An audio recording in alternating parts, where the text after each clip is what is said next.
여러분, 우리 하나님은 우리의 기도에 응답해 주시는 분임을 믿으십니까? 예, 늘 기도에 응답해 주시는 줄 믿습니다. 예, 여러분, 걱정하지 마세요. 언제든 하나님의 때가 되면 하나님의 뜻에 합당하면 반드시 응답해 주십니다. 자, 여러분, 지금 한번 생각해 보시기 바랍니다. 만약에 하나님이 우리에게 딱 한 가지 다 들어주신다 그러면 여러분 무엇을 구하시겠습니까? 지금 마음으로 한번 구해 보세요. 구하셨습니까? 예, 구한 대로 이루어질 줄 믿습니다. 예, 안 구하신 분은 지나갔어요. 예, 끝났어요. 하나님께서 만약에 여러분 우리에게 뭘 한 가지 딱 구하는 거 들어주신다. 뭘 구하실까? 어떤 분은 물질을 구하시는 분도 있고요. 또 어떤 분 이런 분도 계셨습니다. 죽을 때 고통 없이 죽게 해달라고. 이런 기도의 제목 실제 있었습니다. 예, 여러분 이것도 큰 우리가 바라는 것 중에 하나지 않겠습니까? 근데 분명한 건요. 그것이 하나님의 뜻이라면 하나님은 분명히 구하는 자에게 주시는 하나님이십니다. 그렇죠? 여러분, 그래서 하나님의 뜻에 합당하는 자에게는 반드시 하나님이 주시는 거고요. 반대로 이 얘기는 하나님 뜻에 맞지 않는다면 여러분 아무리 우리가 그것을 구해도 하나님은 그것을 주시지 않을 수도 있다라는 것을 우리에게 말씀하시는 겁니다. 우리의 기도 반드시 들어주십니다. 근데 여러분 기도 이거 중요한 게 무엇이냐면 응답해 주신다 이거 끝나는 게 아니라 우리가 기도하는 거, 그 내용을 보면 우리 마음속에 무엇이 있느냐를 볼 수 있다는 뜻입니다. 여러분, 우리가 구하는 것, 결국 우리 마음속에 있는 것들이에요. 다시 얘기하면 우리 마음속에 하나님이 있으면은 하나님에 관한 이 하나님 나라의 것들을 구하겠고 우리가 우리 자신이 있으면 우리 안에 우리 자신만으로 가득 차 있으면 우리는 우리를 위해서 이 세상에 있는 것들 우리를 위해서 구할 수 있게 된다는 것을 볼 수 있습니다. 그래서 여러분 기도는 그냥 기도한다 이게 중요한 게 무엇을 구하는지가 굉장히 중요하다라는 것을 볼 수 있습니다. 오늘 본문이 우리 마가복음 10장이 우리가 너무 잘 아는 말씀인데 예수님의 제자였던 이 야고보와 요한이 예수님께 무엇을 구하는 내용이 나오는 본문입니다. 그리고 이것을 통해서 예수님은 이 신앙생활, 그 예수님이 가시는 길, 그것의 본질이 무엇인지를 우리에게 가르쳐 주시는 말씀입니다. 그럼 오늘 이 말씀을 잘 묵상하면서 진짜 무엇을 구하고 우리의 신앙생활에 무엇을 품고 살아가야 될지를 잘 깨달을 수 있는 이런 이 시간이 되었으면 좋겠습니다. 오늘 본문을 여러분 보면 야고보와 요한이 잘못된 모습으로 예수님께 구하는 내용이 먼저 나오는 것을 볼 수 있는데 35절을 한번 볼까요? 우리 35절 말씀을 같이 한번 읽어보겠습니다. 시작. 세베대의 아들 야고보와 요한이 주께 나와 여짜오되 선생님이여 무엇이든지 우리가 구하는 바를 우리에게 하여 주시기를 원하옵나이다. 여러분 한번 잘 보시기 바랍니다. 야고보와 요한이 나와서 예수님께 구하는 내용이에요. 구하는 건데 이렇게 구해요. 선생님이여 무엇이든지 우리가 구하는 바를 우리에게 하여 주시기를 원합니다. 라고 말하고 있는 것을 볼 수 있습니다. 그럼 이 태도는 사실은 잘못된 태도예요. 구하는 태도가 잘못됐습니다. 이런 거죠. 뭐든지 우리가 구하는 것 다 들어주셔야 합니다. 라고 말하는 거죠. 예수님에게 무제한적인 요구와 청원을 하고 있는 겁니다. 그 내용이 무엇이든 간에 구하는 것은 다 들어줘야 된다는 겁니다. 그러면 이걸 쉽게 이해하기 위해서 이렇게 이해하시면 돼요. 여러분 예전에 연애 때 생각하시면 돼요. 이렇게 얘기합니다. 사랑해 나? 그러면 사랑해. 그럼 내가 원하는 거 다 해줄 수 있어? 이렇게 요구하는 겁니다. 이게 좋은 요구예요? 그렇지 않은 요구예요? 예, 굉장히 잘 생각해 보시기 바랍니다. 이런 요구들을 우리가 한단 말이에요. 이거 사실은 어린 아이들이 되게 많이 해요. 엄마, 내가 원하는 거 이거 있는데 무조건 이거 다 들어줘. 얘기하는 거죠. 사실 그래서 여러분, 이렇게 말하는 것은 굉장히 어린 나이와 같은 신앙의 모습입니다. 핵심이 무엇이냐면 하나님도 내 마음대로 할 수 있다라는 마음이 있는 것을 볼 수 있습니다. 여러분 이거는 다른 거예요. 간절히 그냥 하나님 앞에 기도하는 것과 이렇게 하나님 무엇이든지 내가 원하는 것 다 들어주세요 라고 말하는 것은 분명히 다른 모습이다라는 것을 볼 수 있습니다. 그럼 어린아이들 보시기 바랍니다. 얼마나 많이 떼씁니까? 내가 이거 원하는데 해달라고 떼쓰지 않습니까? 똑같은 모습이에요. 하나님 앞에 나와서 구하는데 떼쓰는 모습과 똑같은 거예요. 그거 안 해주면 어떡합니까? 안 해주면 섭섭해하고 원망하는 것이 우리의 모습입니다. 여러분, 우리가 한번 기도하면서 하나님께 구하면서 혹시 이런 모습이 있지는 않은지 한번 생각해 보시기를 바랍니다. 여러분 기도 어떻게 하십니까? 정말 하나님의 뜻이 이루어지기를 바라는 마음으로 기도하십니까? 아니면 여전히 기도의 자리에 나와 있는데 늘 내가 원하는 것을 간구하고 계십니까? 여러분 신앙생활 이제 오래 하셨잖아요. 오래 했는데 우리의 기도의 내용을 보면 분명한 건 여러분 기도하고 하는 것도 중요하지만 기도하는 모습을 보면 내 마음속에 무엇이 있는지 분명히 알 수 있어요. 내가 마음속에 있는 것들을 우리는 구할 수밖에 없는 거거든요. 그러면 내가 구하는 내용을 보면 온통 이 세상에 있는 것들, 세상의 물질적인 것들을 구하고 있다면 내 마음속에 이것이 자리 잡고 있다는 것을 보여주는 거예요. 반대로 하나님의 나라와 하나님의 영광을 위해서 구한다면 이 마음속에서 하나님을 품고 살아간다는 것이죠.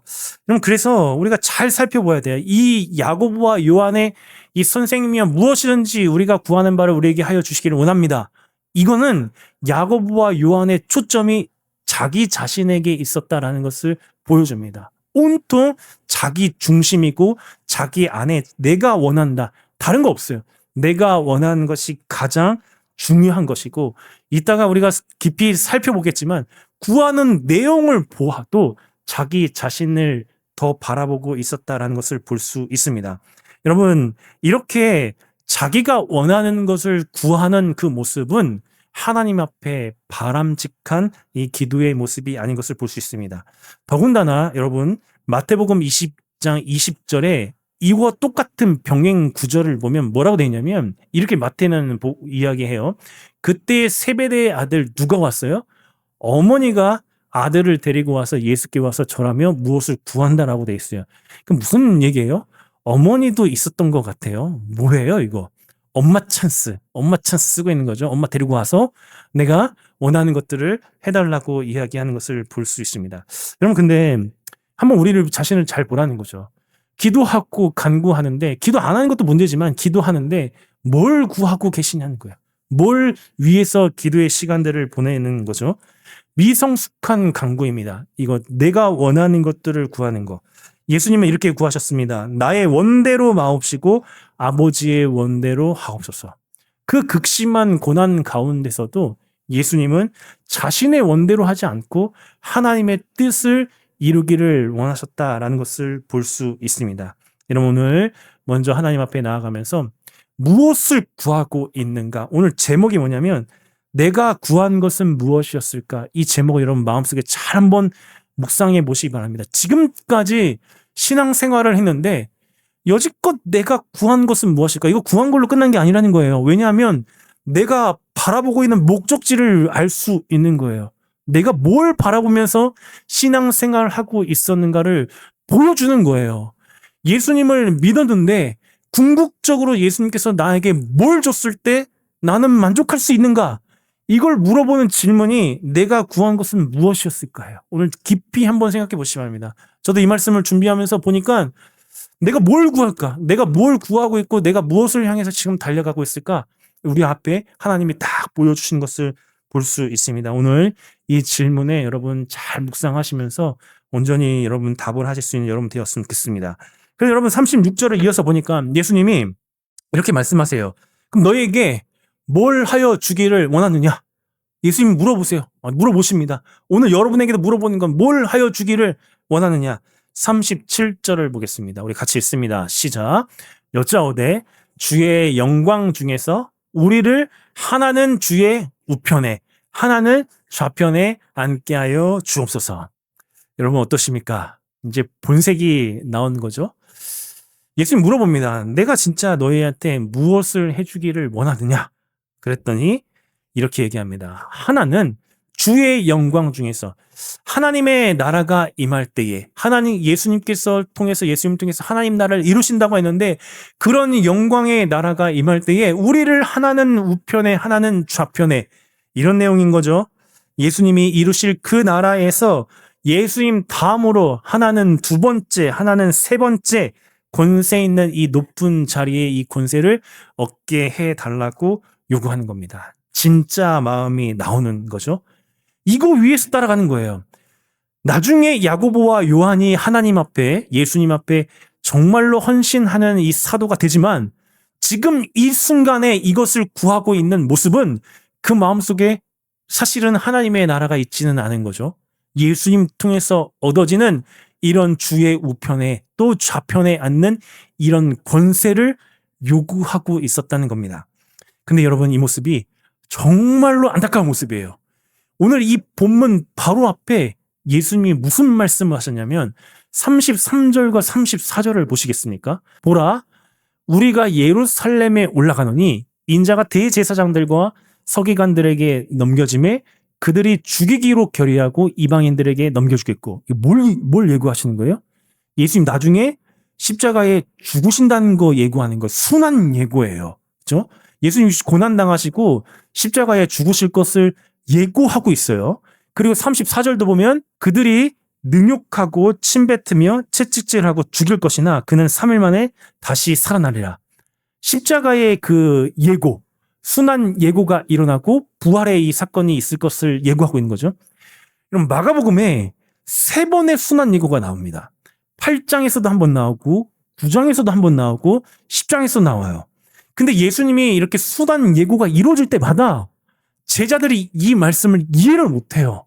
그래서 우리가 이전에도 살펴보았어요. 길거리에서 누가 크냐 가지고 다툼을 일으키는 말씀도 있었고요. 그 오늘은 아예 그것에서 더 나아가서 뭐예요? 이제 진짜 본심이 나오는 거예요. 예수님이 이루실 이 나라에서 내가 원하는 것은 예수님 우편에 앉고 좌편에 앉아서 내가 좀 떵떵거리면서 이 세상의 나라에서 살아가겠습니다. 이거 해주세요 라고 구하고 있는 모습입니다. 그럼 어떠십니까? 예수님이 이루실 이 하나님의 나라에서 야고보와 요한은 높은 자리에 앉기를 바라는 마음을 이제 본심을 다 드러내고 있는 것입니다. 이거 진짜 안타까운 거예요. 예수님은 십자가의 길을 가겠다고 순한 예고를 하고 있는데 제자들, 특별히 야고보와 요한은 뭐예요? 자기밖에 몰라요. 자기 중심적인 삶을 살아가는 거고 나만 잘 되면 돼요.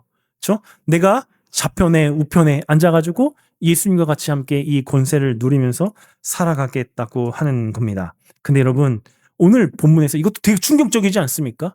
예수님 십자가의 길을 가는데 제자들, 예수님을 따르는 이 제자들의 마음속에 온통 이 예수님의 마음과 다른 마음이 있었잖아요. 이것도 충격적인데 더 충격적인 모습은 무엇이냐면 41절 말씀입니다. 41절 같이 있습니다. 시작. 열 제자가 듣고 야고보와 요한에 대하여 뭘 내고 있습니까? 화를 내고 있어요. 여러분 생각해 보세요. 이 장면을 잘 생각해 보세요. 예수님이 여기 있고 야고보와 요한은 예수님께 저 좌편 우편에 앉게 해주세요 라고 하고 있고 그것을 듣는 이 제자들, 10 제자들은 어떻게 하고 있어요? 화를 내고 있어요. 얼굴에서 막 찡그러지고 있고 이 마음에 불편한 마음이 나왔어요. 그럼 질문 드립니다. 왜 10 제자들이 화를 내고 있습니까? 똑같은 마음이에요. 그래요. 나도 좌편 우편 앉고 있는데 어라 이 야고보 요한이 먼저 얘기했네. 그리고 또다시 이런 마음도 있는 거죠. 아니 자기들만 지금 높은 자리에 앉겠다고? 그럼 나는 뭔데? 이 마음속에 시기와 질투의 마음들, 욕망의 마음들이 가득 있는 거예요. 여러분 저는 이 말씀을 이렇게 이 상황을 이렇게 쭉 보면서 예수님의 마음이 어땠을까를 생각해 봐요. 여러분 어땠을까요?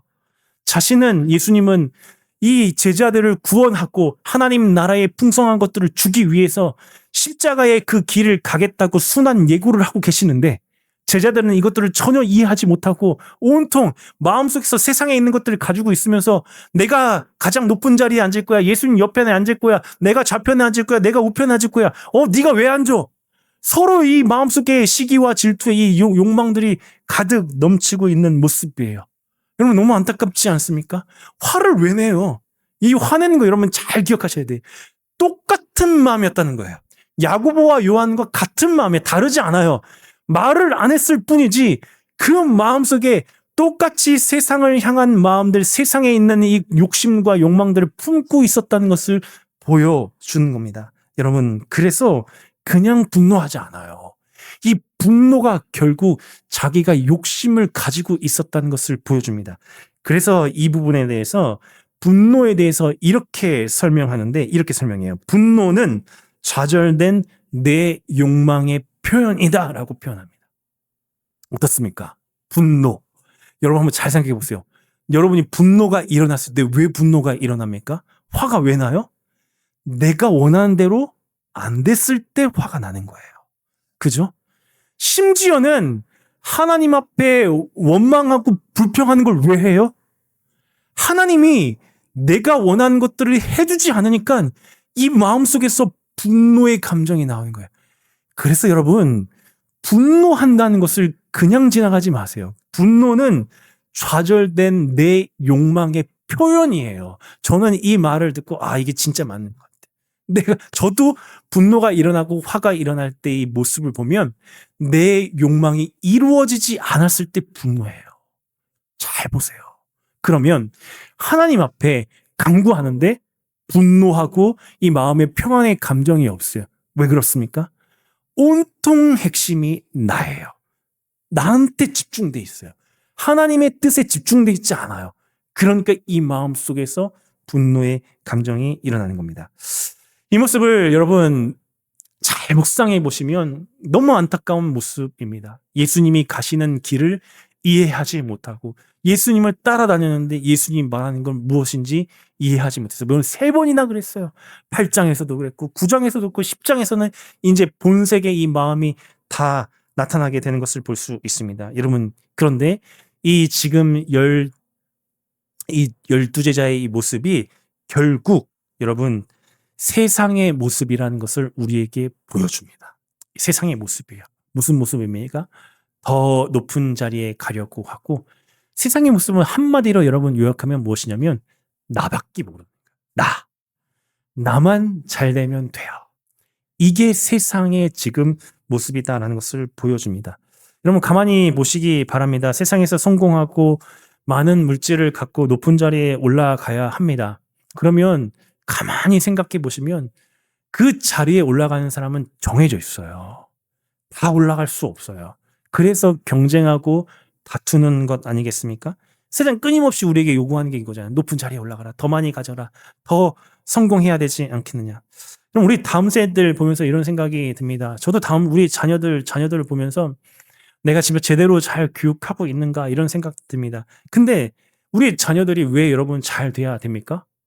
세상 속에서 여러분 힘들지 않게 살아가기 위해서 잘 돼야 된다는 이런 그런 마음들 다 있지 않습니까? 여러분 그거 맞아요. 우리가 자녀들을 사랑하기 때문에 이런 마음들이 있는 것들이 당연합니다. 그래서 조금 더 좀 고생하지 않고 세상 속에서 잘 되고 잘 살기를 바라는 게 부모의 마음이죠. 근데 한편으로는 이런 생각이 들어요. 그게 진짜 하나님이 이 자녀에게 원하시는 모습이 맞는가 생각해 보면 아닐 때도 있다는 거죠. 이게 세상의 가치관이에요. 그 가치관으로 계속 자녀들을 몰고 있는 게 우리의 모습이기도 합니다. 세상은 이래요. 여러분 세상이 얼마나 자기밖에 모르냐면 예전에 제가 휴가 때에 워터파크를 한번 간 적이 있습니다. 근데 진짜 막 여러분 성수기 때는 사람들 엄청 많지 않습니까? 그럼 뭐 하나 타려고 하면 줄을 진짜 막 이렇게 있어야 되잖아요. 근데 어떤 사람이 두 사람이 쪼르륵 제 앞길을 슉 가는 거야. 나는 진짜 이게 한 시간을 기다리고 있는데 나중에 알고 보니까 여러분 이제는 그런 게 생겼더라고요. 돈을 더 내면은 빠르게 기다리지 않고 가는 줄이 있어요. 이거 아시나요? 모든 게 다 그래요. 여러분 공항에서도 그래요. 이제는 길게 기다리지 않아요. 돈을 더 내면 빠르게 가는 길이 생겼어요. 패스트 트랙 같은 게 생겼다고요. 이게 세상의 가치관이에요. 이건 한편은 맞는 얘기지 않습니까? 세상의 원리는 이거잖아요. 내가 그만큼 더 지불했으니까 이렇게 누리는 건 당연하다는 거예요. 맞아요. 당연한 거예요. 근데요, 그렇게 지불하지 못하는 자는 누리지 못해요. 온통 자기밖에 모르는 거예요. 나만 잘 되면 되고 나만 편하면 되고 나만 누리면 되는 거예요. 그래요. 맞을 수 있어요. 세상의 논리로는 이치로는 그게 합당한 모습이에요. 하지만 하나님 나라의 모습에서는 그게 과연 맞는지 우리가 생각하게 된다는 겁니다. 핵심이 뭐냐? 자기밖에 모르는 거예요. 나밖에 모르는 게 세상 나라의 모습이다라는 것을 볼 수 있습니다. 그럼 우리 교회는 어떻습니까? 교회 안에서도 다 이런 모습들이 있지 않습니까? 교회 안에서도 늘 우리는 나밖에 모르는 모습이 있어요. 여러분 기도의 내용을 한번 보시기 바랍니다. 오늘 분명히 구하는 내용이 그냥 끝나지 않는다고 했습니다. 우리가 바라보고 있는 목표이고 지향점일 수 있어요. 여러분 무엇을 기도하고 있습니까? 다 나 중심이에요. 나만 잘 되면 돼요. 옆에 있는 사람이 어떻게 되는지는 별로 중요하지 않은 것을 볼 수 있습니다. 우리는 예수님을 믿는 자인데도 똑같이 세상의 욕심을 채우면서 살아가고 있는 모습이 있다는 겁니다. 여러분 오늘 이 모습 분명히 주님께서 잘못된 모습이라고 우리에게 오늘 말씀하시는 것입니다. 그래서 오늘 이런 제자들을 향해서 하나님 나라의 원리가 무엇인지 오늘 두 가지를 예수님이 가르쳐 주시는 것을 볼 수 있습니다. 여러분 38절을 한번 보겠습니다. 같이 읽습니다. 시작.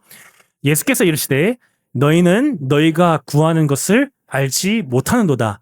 내가 마시는 잔을 너희가 마실 수 있으며 내가 받는 세례를 너희가 받을 수 있느냐.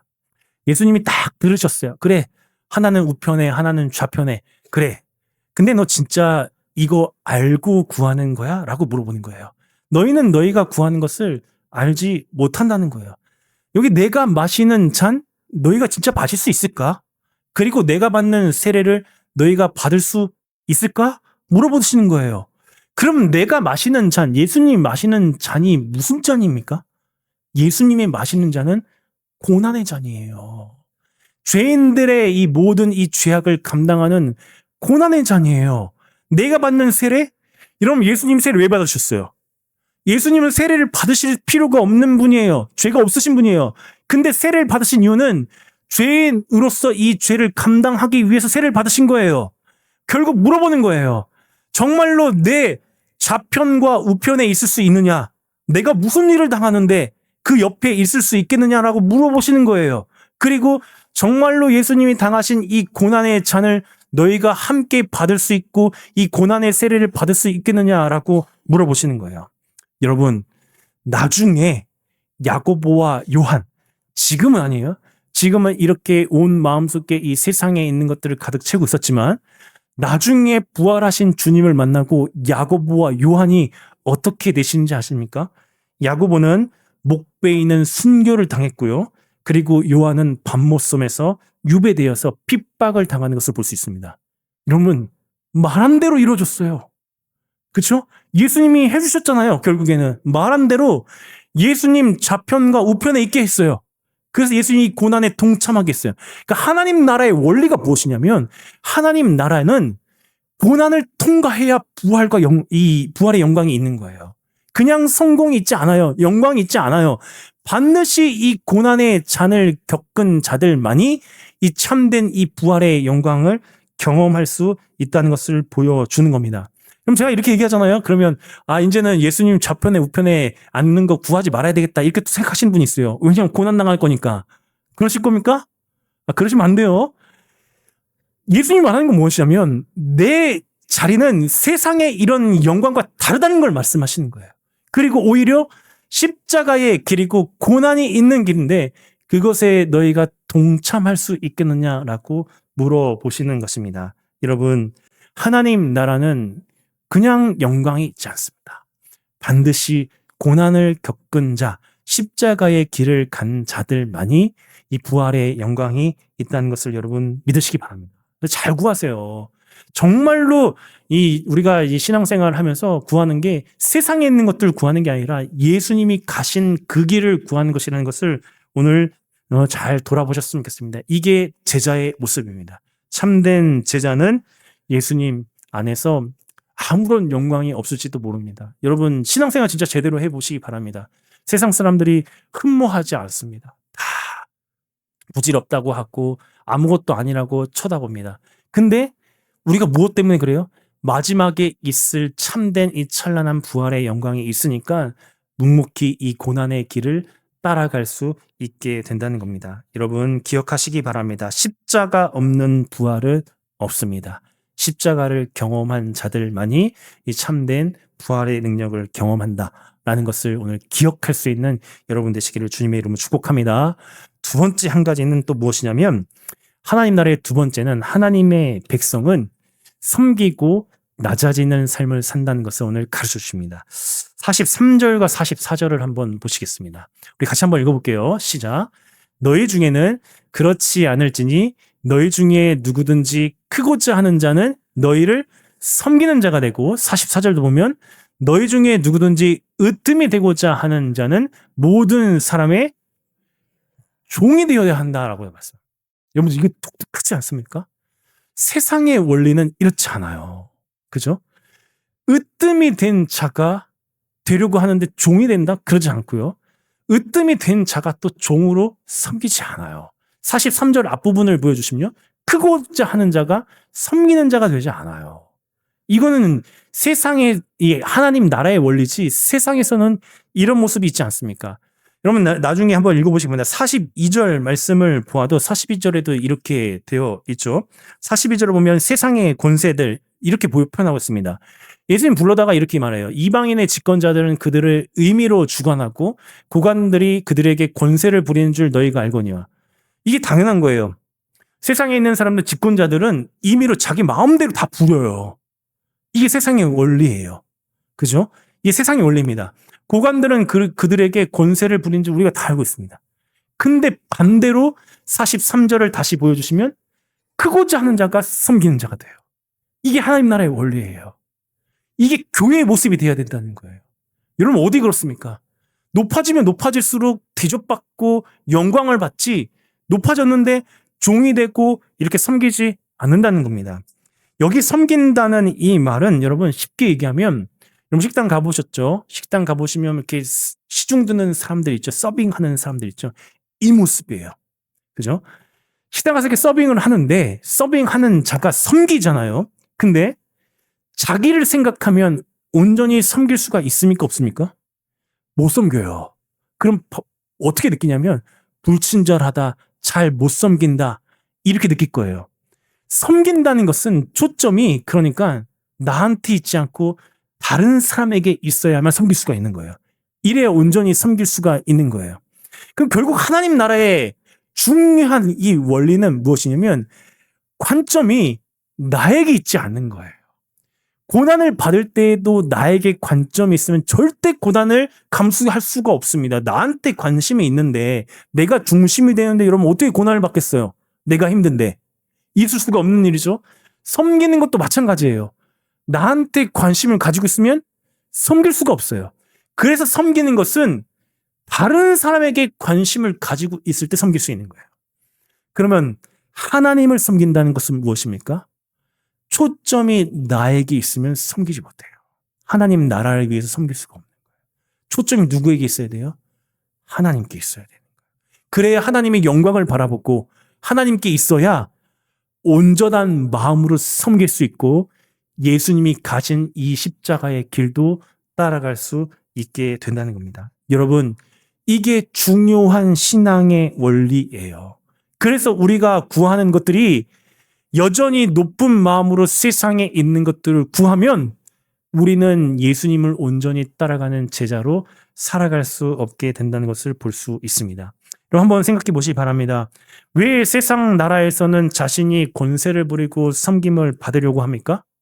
이거 잘 생각해 보세요. 왜 받으려고 해요? 그 마음속에 내 자리니까, 내 물질이니까, 내 능력이니까 라는 마음이 있기 때문이에요. 왜 그러면 우리 하나님 나라에서는 섬길 수 있습니까?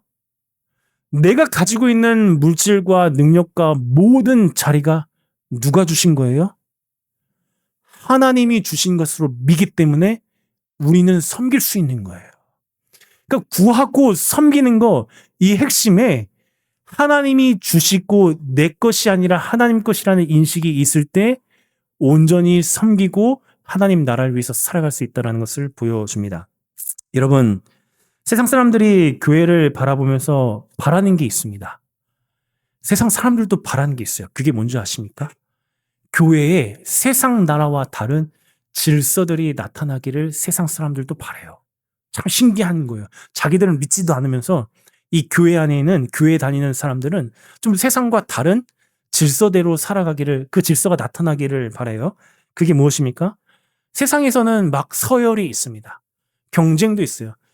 한 문제를 가지고 누가 높냐 낮냐 이런 거 따지고 하는 이 세상 너무 싫어하거든요. 교회는 그런 게 없기를 바라요. 근데 안타까운 것은 교회 안에도 어느 순간 보면 서열이 있어요. 여러분 특별히 직분 가지고 서열이 있어요. 진짜 안타까운 모습이지 않습니까? 하나님 나라는 그런 나라가 아니에요. 오히려 큰 자가 낮아져서 섬기는 나라고, 여러분 그것 때문에 예수님 믿는 거 아니에요? 그게 교회의 모습이잖아요. 하나님 나라잖아요. 근데 교회 와서도 오히려 반대가 돼요. 세상의 모습을 따라가고 있는 모습들이 있어요. 높아지면 높아질수록 직분이 높고 낮음도 없는데 그거를 만들어가지고, 인간이 만들어가지고 대접받으려 하고 섬기지 않아요. 여러분, 직분을 누가 주셨습니까? 내가 능력대로 받은 겁니까? 그렇지 않잖아요. 하나님이 은혜로 주신, 그거 왜 주셨습니까? 섬기라고 주신, 각자의 자리에서 맡은 바에서 섬기라고 주신 거예요. 그래서 사실은 직분을 받으면서 더 많이 느껴야 되는 게 책임감이고, 더 많이 느껴야 되는 게 내가 하나님 나라를 위해서 무엇을 섬겨야 할까 마음으로 직분을 섬겨야 돼요. 그럼 직분이 감투가 되는 순간 우리는 교회에 있는 게 아니라 여전히 세상 나라에 있는 거예요. 직분이 감투가 되면, 그러면 여러분 교회에 사람들이 오지 않아요. 왠지 아십니까? 똑같아요. 세상에 있던 교회든 별다른 게 없어요. 구하고 있는 모습을 보니까 똑같아요. 나도 절에 가서 어디 다른 데 가서 자녀 잘 되기를 바라고 이렇게 세상적인 성공도 바라는데, 교회 오니까 마지막에 예수님의 이름으로 기도합니다라만 하지 똑같이 구하는 거 있는 모습은 세상과 다른 게 없어요.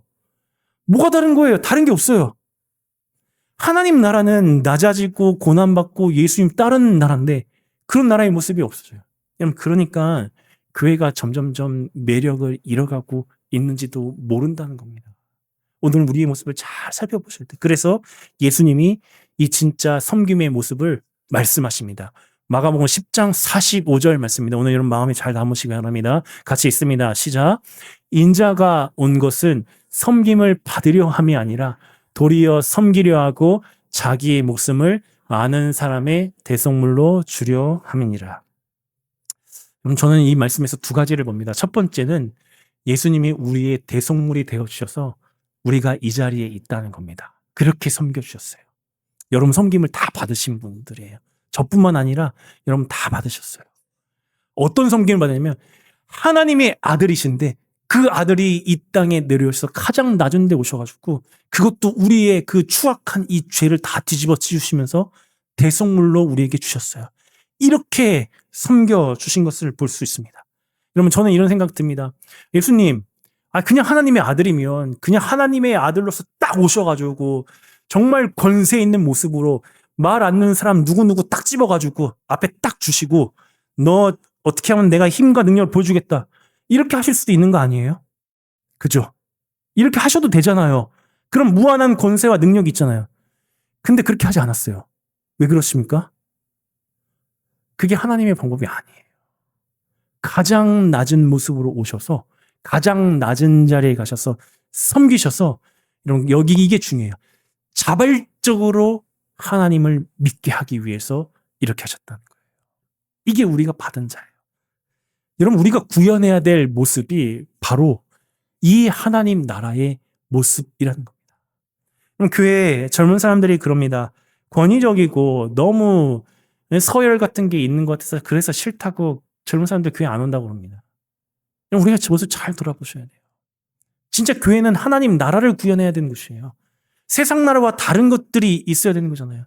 그 나라의 모습과 달라야 믿는 목적이 있는 거 아니겠어요? 그리고 여러분 신앙생활의 목적이 세상과 똑같다면 우리가 뭐하러 예배드리고 찬양하고 봉사하고 섬깁니까? 이런 마지막에 남는 게 무엇일까? 제가 이 말씀 준비하면서 이런 생각해요. 제 목회의 마지막 끝에 정말 남는 게 무엇이었을까? 이런 고민해요. 뭘 향해서 나아가고 있을까? 뭘 향해서 여러분 직분 받으셨습니까?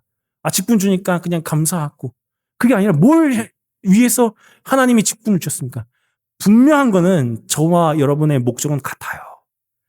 하나님이 주신 직분의 목적은 같다는 겁니다. 오늘 여러분 잘 기억하시기 바랍니다. 우리 교회가 진짜 하나님 나라의 이 원리들이 실현되는 교회가 되기를 주님의 이름으로 간절히 축복합니다.